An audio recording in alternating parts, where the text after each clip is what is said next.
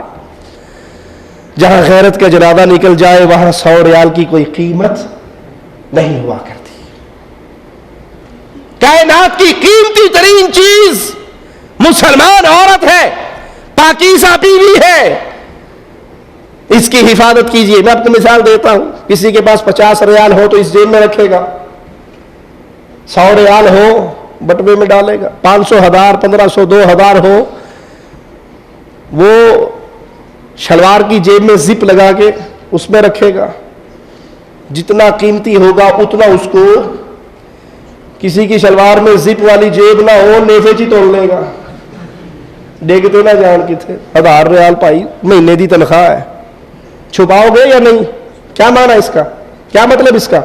جتنی چیز قیمتی ہوتی ہے اتنی اس کی سیکورٹی، اتنا اس کو چھپایا جاتا ہے۔ یہ تو 1000 ریال ہے، 500 ریال ہے، 1500 ریال ہے، 5000 ریال ہے۔ پیارے حبیب دنیا کی چیزوں میں سب سے قیمتی چیز کسے قرار دے رہے ہیں؟ نیک بیوی کو۔ اس کو ننگے منہ کر کے بازار گھمایا جا سکتا ہے، اس کو دوستوں کے سامنے بن ٹھن کے تیار کر کے ہاف بازو کپڑے پہنا کے منہ کھول کے ہاتھ کھول کے پاؤں کھول کے بازویں کھول کے غیر محرم لوگوں کی مجلسوں کی زینت بنایا جا سکتا ہے۔ اسلامی آداب یاد کیجئے جو مسلمان عورت کے لیے اللہ کی شریعت بیان کرتی ہے۔ پیارے نبی صلی اللہ علیہ وسلم اپنی ایک صحابیہ سے کہتے ہیں میں جانتا ہوں تمہیں میرے ساتھ نماز پڑھنا بہت پسند ہے۔ یہاں ماجرا نماز کا بیان ہو رہا ہے، یہاں ماجرا پیارے نبی کے ساتھ مسجد رسول میں جا کے نماز ادا کرنے کا ہے، آؤٹنگ کا نہیں، شاپنگ کا نہیں، الیکشن کا نہیں، کمپین چلانے کا نہیں، جلوس نکالنے کا نہیں، نعرے لگانے کا نہیں، شادیوں کے اندر مخلوط اجتماع کا نہیں، رقص اور ساز کی محفلوں کو آباد کرنے کا نہیں، ساز اور گانے کی مجلسوں کی رونق بننے کا نہیں، دلہن بنا کے دلہن سجا کے غیر مردوں کے سامنے صوفے سیٹ پہ لے آ کر بٹھانے کا ماجرا نہیں ہے۔ نماز نماز نماز، وہ بھی رسول اللہ کے پیچھے صلی اللہ علیہ وسلم۔ فرماتے ہیں میری صحابیہ مجھے پتا ہے تجھے بہت اچھا لگتا ہے کہ تو میرے پیچھے آ کے نماز پڑھے، لیکن تمہاری وہ نماز زیادہ بہتر ہے جو تم اپنے گھر کے اندرونی کمرے میں ادا کرو۔ تمہاری وہ نماز زیادہ بہتر ہے جو اپنے گھر کے اندرونی کمرے میں ادا کرو۔ اس کے بعد وہ نماز جو اپنے گھر کے کسی بیرونی کمرے میں ادا کرو۔ اس کے بعد وہ نماز ثواب میں کم ہے، اس کے بعد وہ نماز ثواب میں کم ہے جو تم اپنے محلے کی مسجد میں پڑھو، اور اس کے بعد وہ نماز جو تم رسول اللہ کی مسجد میں پڑھو صلی اللہ علیہ وسلم۔ سب سے بہتر نماز کون سی ہے؟ جو اپنے کمرے کے، اپنے گھر کے اندرونی کمرے میں تاریک حصے میں پڑھے. اس سے کم درجے والی گھر کے بیرونی کمرے میں پڑھے. اس سے کم درجے والی محلے کی مسجد میں پڑھے. اور اس سے کم درجے والی کہ وہ رسول اللہ کی اقتداء میں مسجد رسول میں پڑھے صلی اللہ علیہ وسلم. یہاں تو نمازوں کا معاشرہ ہے، اور ہمارا معاشرہ کتنی تیزی سے اندھیروں کے پیچھے دوڑ رہا ہے. مغربی معاشرے کی مغرب زدہ ذہنیت کے شکار ہو رہا ہے کہ عورت کے لیے یہ تصور ہی نہیں ہے کہ گھر سے نکلتے ہوئے محرم کا اس کے ساتھ ہونا ضروری ہے. ایک صحابی کہتے ہیں یا رسول اللہ صلی اللہ علیہ وسلم، میرے پیارے نبی کا نام آئے تو محبت سے کہیں صلی اللہ علیہ وسلم، میں آپ کے ساتھ جہاد پہ جا رہا ہوں، بیوی میری حج کے لیے جا رہی ہے. آپ اسے فرماتے ہیں جہاد پہ جانے کے ارادے کو چھوڑ دے، یہاں غزوے سے نام کٹوا دے اور اپنی بیوی کے ساتھ جا اور اس کے ساتھ اسے حج کروا. آئیے شریعت اسلامیہ مسلمان عورت کو کیا تعلیم دیتی ہے. چوتھا ادب یہ ہے، مالک کا ارشاد ہے وَلَا تَبَرَّجْنَ تَبَرُّجَ الْجَاهِلِيَّةِ الْأُولَى، قدیم جاہلیت کے زمانے کی طرح اپنے بناؤ سنگھار کا اظہار نہ کرو. قدیم زمانہ جاہلیت میں عورت اپنے بناؤ سنگھار کا اظہار کرتی تھی. سب سے زیادہ بناؤ سنگھار کہاں ہوتا ہے جی؟ سب سے زیادہ عورت اپنے جسم کے کون سے حصے کو سجاتی ہے جی؟ بول دے نہیں. چہرہ سب سے زیادہ. جتنی خوبصورتی کی کوشش کرتی ہے وہ نئے سے نئے سٹائل میں کاجل لگانے کی کوشش کرے گی، نئے سے نئے کلر کی لپسٹک لگانے کی کوشش کرے گی، اعلیٰ سے اعلیٰ فیس پاؤڈر ڈھونڈے گی، اعلیٰ سے اعلیٰ لپ لائنر ڈھونڈے گی. وہ جتنا اپنے منہ کو سجاتی ہے، گوٹے گٹوں کو. سب سے زیادہ زینت کی جگہ کون سی ہے؟ اور قرآن منع کر رہا ہے اپنے بناؤ سنگھار کو ظاہر نہ کرو. ابھی بھی لوگ کہیں گے چہرہ چھپانے کی کوئی دلیل نہیں ہے. جب یہ پردے کے احکام آئے تھے جو ان حکموں کے آنے سے پہلے جسم کو تو مسلمان عورتیں چھپاتی تھی نا. کوئی نعوذ باللہ یہ تو نہیں کہہ سکتا کہ عورتیں بالکل ننگی ہو کے بازاروں میں چلتی تھی. جسم تو ان کا چھپا ہوا ہوتا تھا، جسم پہ ان کے لباس ہوتا تھا، قمیص ہوتی تھی، کپڑے ہوتے تھے. پردے کے جب احکامات آئے تو کیا چیز چھپانے کا حکم دیا گیا جو اس وقت کھلی تھی؟ جسم تو پہلے بھی چھپتا تھا، جسم پہ قمیص لباس دوپٹہ تو پہلے بھی ہوتا تھا. پردے کے جو احکامات آئے ہیں تو کس چیز کو چھپانے کا حکم دیا ہے اسلام نے؟ اس چیز کو جو اس حکم کے آنے سے پہلے اوپن تھی. کوئی کہہ سکتا ہے کہ سوائے چہرے کے اور کیا ہو سکتا ہے؟ ان حکموں کے آنے سے پہلے ہاتھ ننگے ہوتے تھے، چہرہ ننگا ہوتا تھا، پاؤں ننگے ہوتے تھے. جب پردے کے احکامات آئے جو چیز ان حکموں سے پہلے کھلی تھی اس کو چھپانے کا حکم آیا. مولوی فتویٰ جاری کر دیتے چہرہ چھپانے کی کوئی دلیل ہی نہیں ہے. قرآن کہہ رہا ہے زمانہ جاہلیت کی طرح اپنے بناؤ سنگار کو ظاہر نہ کرو. اس آیت کی تفسیر میں مفسرین فرماتے ہیں عورت کا اپنا چہرہ اور جسم کے محاسن کو ظاہر کرنا تبرج ہے، ساتھ ساتھ اس کی نگاہوں سے حسن نظر یعنی اشتیاق چھلکتا ہو. اپنے چہرے کو کھولنا، اپنے جسم کے اعضاء کو ظاہر کرنا، آنکھوں سے اشتیاق کی نظروں سے غیروں کی طرف دیکھنا، یہ زمانہ جاہلیت کی عادات تھی جس سے اسلام نے منع کیا ہے. لسان العرب میں ہے عورت کا اپنے چہرے کو ننگا کرنا ہی تبرج ہے. چہرے کو ننگا کرنا ہی وہ فعل ہے جس سے اسلام منع کر رہا ہے. زمانہ جاہلیت کا رواج یہی تھا کہ آزاد عورت اور لونڈی دونوں قمیص اور دوپٹہ لیے ہوئے باہر نکلا کرتی تھی اور اپنے چہرے کو کھلا رکھتی تھی. جسم پہ تو قمیص ہوتی تھی، جسم پہ تو لباس ہوتا تھا، جسم کو تو چادریں چھپاتی تھی، چہرہ ان کا ننگا رہتا تھا.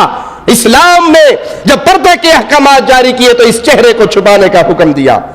بہقی میں یہ روایت موجود ہے شر نساؤکم المتبرجات شر نساؤکم، تمہاری سب سے شریر عورتیں کون سی ہیں؟ پیارے نبی علیہ الصلوۃ والسلام کا فرمان، تمہاری عورتوں میں سب سے شریر عورتیں وہ ہیں جو بے پردہ گھومتی ہے، جو بے پرد ہو کر گھومتی ہے، جن کے چہرے کھلے ہیں، جن کے ہاتھ کھلے ہیں، جن کا لباس مختصر ہے، جن کے سر پہ چادریں نہیں ہیں، منہ پہ اوڑھنیاں نہیں ہیں، بے پرد ہو کے گھوم رہی ہے، یہ بدترین عورتیں ہیں، یہ شریر ترین عورتیں ہیں۔ سوچئے جن عورتوں کو رسول اللہ صلی اللہ علیہ وسلم شریر ترین عورت کہہ رہے ہیں، کہیں یہ عورت آپ کے اور ہمارے گھر میں تو موجود نہیں ہے؟ اگر ہے تو آپ پر ذمہ داری ہے، سب سے پہلے اس کی اصلاح کیجئے، قرآن و حدیث کے دلائل سنائیے، پیار اور محبت کی فضا میں اس کو قائل کیجئے، آپ اس کے ذمہ دار ہیں۔ اور اگر آپ اسے بھیڑ بکری کی طرح چرنے کے لیے آزاد چھوڑ دیتے ہیں تو اس کے آپ بھی گناہ گار ہیں۔ پانچواں ادب ارشاد باری تعالیٰ ہے، غور کیجئے، وَلَا يُبْدِينَ زِينَتَهُنَّ إِلَّا لِبُعُولَتِهِنَّ، اور اپنی زینت کو کسی کے سامنے ظاہر نہ کرے سوائے اپنے خامندوں کے۔ تمہارے خامند، تمہارے محرم رشتہ دار، ان کے سامنے تم اپنی زینت کو کھول سکتے ہو، اور اس کے علاوہ کسی اور کے لیے۔ اب زینت دو طرح کی ہے، ایک پیدائشی زینت ہے، جیسے چہرہ، ہاتھ، یہ پیدائشی زینت ہے۔ عورت کے جسم میں خوبصورت حصہ اس کا چہرہ ہے، اس کے ہاتھ ہیں، یہ پیدائشی زینت والی چیزیں ہیں۔ اور مصنوعی زینت کیا ہے؟ وہ سرما لگانا، خضاب لگانا، زیور پہننا، یہ مصنوعی زینت ہے۔ کاجل لگایا ہوا ہے آنکھوں میں، سرما لگایا ہوا ہے، زیور پہنا ہوا ہے، میک اپ کیا ہوا ہے، یہ مصنوعی زینت ہے۔ چہرہ بھی زینت ہے، ہاتھ بھی زینت ہے، زیور بھی زینت ہے، میک اپ بھی زینت ہے، اور زینت غیر محرم رشتہ داروں کے سامنے کھولنے سے مالک نے منع کر دی ہے۔ چھٹا ادب مسلمان عورت کے لیے قرآن کیا سکھا رہا ہے؟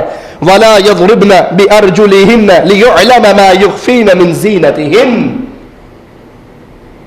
اس طرح زور زور سے پاؤں کو زمین پہ نہ مار کر چلو کہ تمہاری پوشیدہ زینت ظاہر ہو جائے۔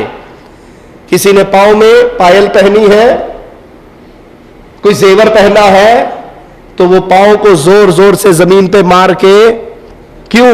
ایک آدمی جا رہا ہے، جب اس کے قریب سے کوئی ایسی عورت گزرے جس کے پاؤں میں زیور ہے، پائل ہے، اور وہ چھنکار اس کی گونجے گی، اے بابا بھی جی ہوئے گا تو ایک باری تو مڑ کے دیکھے گا ہی، نظر ڈالے گا اس پہ۔ تو عورت کا یہ عمل اس مرد کے جذبات کو بھڑکا رہا ہے۔ اس کام سے اسلام نے، اس کام سے قرآن نے منع کیا ہے کہ اپنے پاؤں کو زور سے زمین پہ نہ مارو، تمہاری خفیہ زینت ظاہر نہ ہو، تمہارا زیور، اس کی چھنکار غیر مردوں کو تمہیں اپنی طرف متوجہ کرے گا۔ اگر کوئی زیور نہیں پہناتا تو اپنی بیوی کے لیے جوتی جب پسند کرتا ہے تو پینسل ہیل والی جوتی پسند کرتا ہے، ایک بالش جتنی اس کی ہیل ہوتی ہے، پینسل لمبی سی، اور وہ جب چلتی ہے ٹک ٹک ٹک ٹک ٹک، 4 مارکیٹوں میں آواز گونجتی ہے۔ کوئی فتنہ جا رہا ہے، کوئی اپنے طرف متوجہ کرنے والی جا رہی ہے۔ کہاں گئی اس مرد کی غیرت جس کی بیوی اس کے ساتھ چل رہی ہے اور اس کی جوتیوں کی آواز 50 بندوں کو اس کی طرف دیکھنے پہ مجبور کر رہی ہے؟ اس کے پلے بھی غیرت ہے، یہ بھی کہہ سکتا ہے میں غیرت مند مسلمان ہوں۔ اسلام تو عورت کو زور سے پاؤں مارنے سے منع کر رہا ہے، خفیہ زینت ظاہر نہ ہو، اور جو ہیل کی جوتی پہن کے مارکیٹوں میں آؤٹنگ کر رہی ہے، لینا دینا کچھ نہیں، جمعرات ہے، چھٹی کا دن ہے، آؤ چکری مار آئے۔ حالانکہ یہ بازار کوئی اچھی جگہ نہیں ہے، محمود جگہ نہیں ہے، یہاں پہ فتنہ ہے، یہاں پہ شیطان ہے، شیطان کے جال ہے، سوائے مجبوری کے وہاں پہ نہیں جانا چاہیے۔ لیکن جب اس طرح کا لباس، اس طرح کا ڈریس، اس طرح کے شوز عورت پہن کے جائے گی، وہ لوگوں کو اپنی طرف متوجہ کرے گی اور اسلام کے ادب کے خلاف چلے گی۔ ساتواں ادب جو بہت سے شرعی نصوص سے حاصل ہوتا ہے، وہ عورت کے لیے اسلام کی یہ ڈیمانڈ ہے کہ اپنا پردہ کرنے میں مبالغہ کرے، زیادہ سے زیادہ حریص ہو کہ میرا پردہ غیر محرم کے سامنے نہ کھلے۔ مسند احمد میں سیدنا اسامہ سے روایت ہے رضی اللہ عنہ وارضا، فرماتے ہیں مجھے رسول اللہ صلی اللہ علیہ وسلم نے ایک موٹی چادر پہنائی۔ آپ کو وہ چادر سیدنا دحیہ کلبی رضی اللہ عنہ وارضا نے تحفۃً دی تھی۔ میں نے وہ چادر اپنی بیوی کو پہنا دی۔ ایک دن رسول اللہ صلی اللہ علیہ وسلم نے پوچھا، اسامہ وہ چادر نہیں تم پہنتے، وہ چادر کدھر ہے؟ میں نے کہا یا رسول اللہ صلی اللہ علیہ وسلم وہ چادر تو میں نے اپنی بیوی کو دے دی۔ ایک موٹی چادر اللہ کے پیارے حبیب نے سیدنا اسامہ کو تحفہ دی، جو آپ کو سیدنا دحیہ کلبی نے تحفہ دی تھی۔ آپ نے پوچھنے پر جواب مل رہا ہے اپنی بیگم کو ہدیہ دے چکا ہوں، تو پیارے حبیب صلی اللہ علیہ وسلم نے فرمایا اسے حکم دو، اسے حکم دو وہ اس چادر کے نیچے بھی ایک کپڑا سی لے۔ اسے حکم دو وہ چادر کے نیچے کیا کرے؟ ایک کپڑا اور سی لے۔ ہو سکتا ہے، مجھے ڈر ہے کہیں اس اکیلی ایک چادر کے پہننے سے اس کے ہڈیوں کا حجم واضح نہ ہوتا ہو، اس کے جسم کے اعضاء نظر نہ آتے ہوں، اس کے نیچے بھی ایک چادر لگائے، ڈبل چادر کر لے، اس سے اپنے جسم کو چھپائے۔ یہ نبی حکم دے رہے ہیں۔ ہم اپنی بیگم کا برقع پسند کرتے ہوئے کون سا کرتے ہیں؟ جس کے اوپر نگ لگے ہوئے ہوں، جس پہ مکیش کا کام کیا ہوا ہو، جس پہ ستارے پھول بوٹے بنے ہوئے ہوں۔ اپنی عورتوں کے لیے زینت سے بھرپور پردہ کے لیے وہ برقع خریدنے والوں، کیا آپ اسلام کے آداب کا خیال رکھ رہے ہیں؟ ارے برقع کیوں پہنا جاتا ہے؟ اندر کے لباس کو چھپانے کے لیے۔ برقعے کا مقصد کیا ہے؟ اندر کی زینت چھپ جائے۔ اندر پہنا ہوا 1000 روپے کا سوٹ، برقع لیا ہے 5000 کا، اس پہ مکیش کا کام ہوا ہے، اس پہ نگ لگے ہوئے ہیں، اس پہ ستارے ہیں، اس پہ موتی ہے، اس پہ زری کا کام ہے، وہ دور سے چلکتا ہے، چمکتا ہے، دھوپ کے اندر لائٹنگ اس کی گونجتی ہے، وہ لوگوں کو اپنی طرح متوجہ نہیں کرتی، اور لعنت ہے اس عورت پر جو لوگوں کی طرح متوجہ ہو یا لوگوں کو اپنی طرح متوجہ کرے، وہ ملعون عورت ہے۔ اور جو اس کو برقع خرید کے دے رہا ہے حاجی صاحب، اس کے اوپر اس لعنت کا کوئی حصہ نہیں آئے گا۔ اس کو یہ ڈریس پہنایا کس نے ہے؟ اس ڈریس کی پیمنٹ کی کس نے ہے؟ اپنی حلال کمائی سے کون ہے جو اپنی بیوی کو ایسا لباس لے کے دے رہا ہے جو پردے کی بجائے بے پردگی کا سبب ہے؟ پیارے حبیب علیہ الصلوۃ والسلام کہتے ہیں اپنی بیوی کو حکم دو اس کے نیچے چادر لگائے، ایک کپڑا اور سیے تاکہ اس کے جسم کی ہڈیاں واضح نہ ہو، جسم کے اعضاء واضح نہ ہو۔ عبداللہ بن ابی سلمہ فرماتے ہیں امیر المؤمنین عمر بن خطاب رضی اللہ عنہ وارضاہ نے لوگوں میں چادریں تقسیم کی، پھر فرمایا یہ چادریں اپنی بیویوں کو مت پہنانا، یہ چادریں اپنی بیویوں کو مت پہنانا۔ ایک شخص نے کہا امیر المومنین میں نے وہ چادر اپنی بیوی کو پہنا دی، میری بیوی نے اس کو پہن لیا، اور گھر کے کام کاج میں چلتے پھرتے ہوئے میں نے اس کو دیکھا، اس کا جسم نظر نہیں آ رہا تھا، اس کا جسم نہیں چھلک رہا تھا، تو آپ نے فرمایا جسم اگرچہ نہ بھی چھلکتا ہو لیکن جسم کے نشیب و فراز تو واضح ہوں گے۔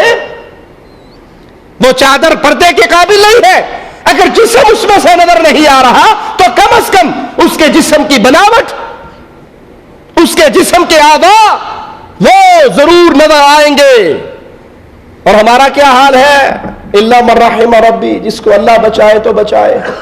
لون کے سوٹ، کاٹن کے سوٹ، کس قسم کے کہ عورت پہننے کے باوجود ننگی ہوتی ہے۔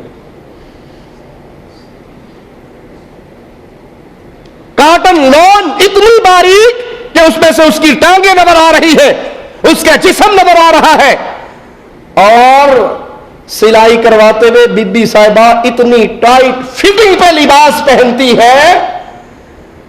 میں نے کئی دفعہ بازاروں میں پاکستان میں رہتے ہوئے نظر پڑ جاتی تھی، ایسی لباس پہننے والی بھی دیکھی جن کو دیکھ کر میں سوچا کرتا تھا یہ پینٹ پجامہ بی بی نے پہننا کتنی مشکل سے ہوگا.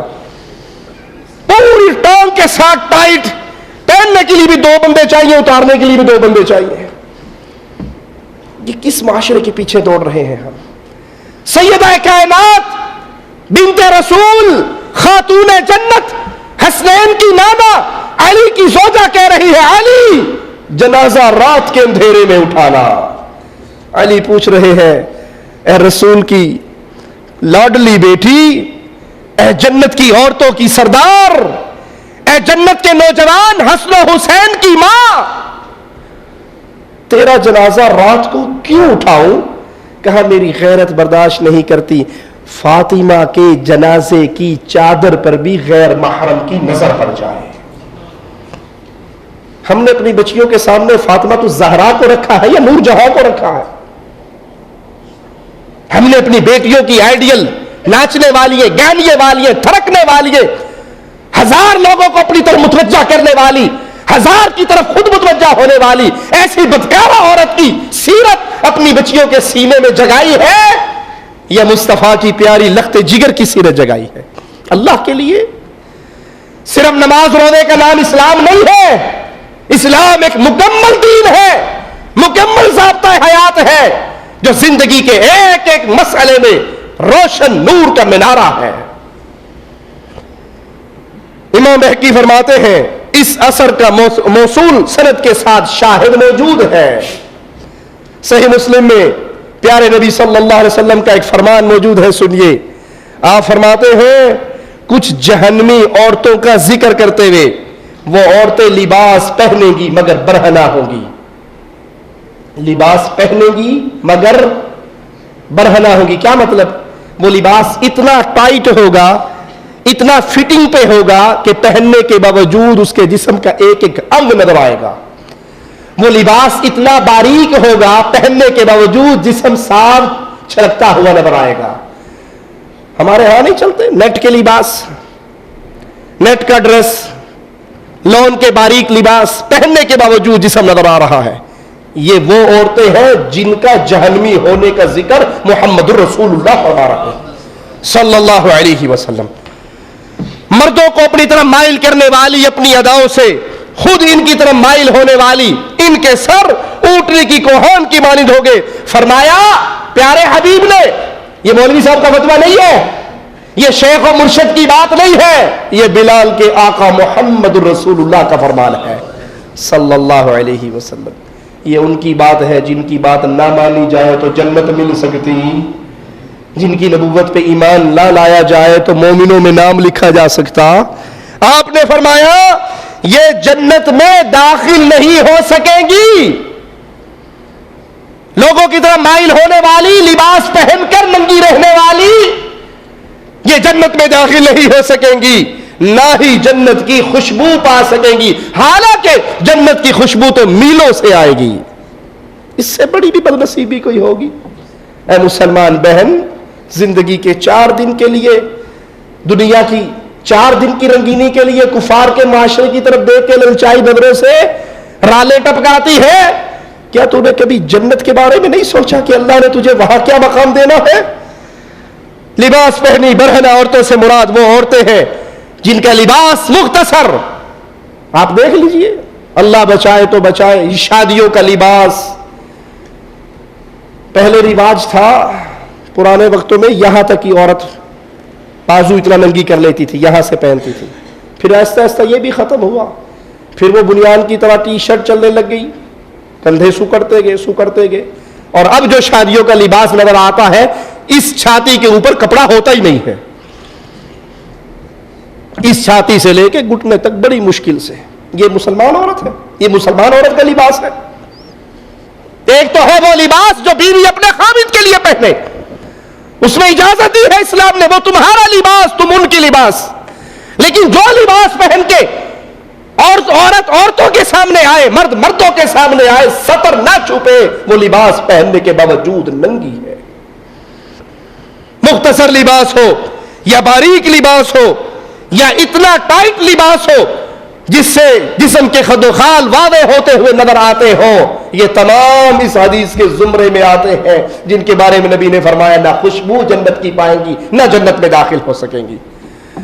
اللہ سے دعا ہے اللہ ہماری خطاؤں کو معاف فرمائے، اللہ ہماری سیاہکاریوں کو معاف فرمائے، اللہ ہماری نظروں کو یورپی معاشرے سے ہٹا کر مدینے کے معاشرے کی طرف لگائے، اللہ ہمارے دل میں آئیڈیلائز زندگی کفار کی زندگی کو نہ بنائے، محمد الرسول اللہ کی زندگی کو بنائے صلی اللہ علیہ وسلم۔ اللہ سے دعا ہے اللہ جب تک زندہ رکھنا، ایمان پہ رکھنا، غیرت پہ رکھنا، غیرت ایمانی کو ہمارے سینوں میں اس کے چراغ کو جلائے رکھنا، اور جب موت دینا تو اس حال میں دینا اے اللہ تو ہم سے راضی ہو، اے اللہ تو ہم سے راضی ہو، اے اللہ ہم تجھ سے راضی ہو۔ ادھر ہماری روح نکل رہی ہو، ادھر ہمارے لیے جنت کے دروازے کھل رہے ہوں، ہماری روح جنت کے اندر مومنوں کی روحوں کے پاس ٹھہر رہی ہو۔ اے اللہ ہمیں اس حال میں موت نہ دینا کہ تو ہم سے ناراض ہو، ہم گناہ کی حالت میں ہو، ہم گناہ کی زندگی گزار رہے ہوں، بلکہ اس حال میں موت دینا زندگی کے سب سے پیارے ایام تیری عبادت کرتے ہوئے آخری ایام گزار رہے ہو جس میں فوت ہو کے تیرے پاس آئیں۔ اقول قولی ھذا واستغفر اللہ لی ولکم ولسائر المسلمین فاستغفروہ انہ هو الغفور الرحیم۔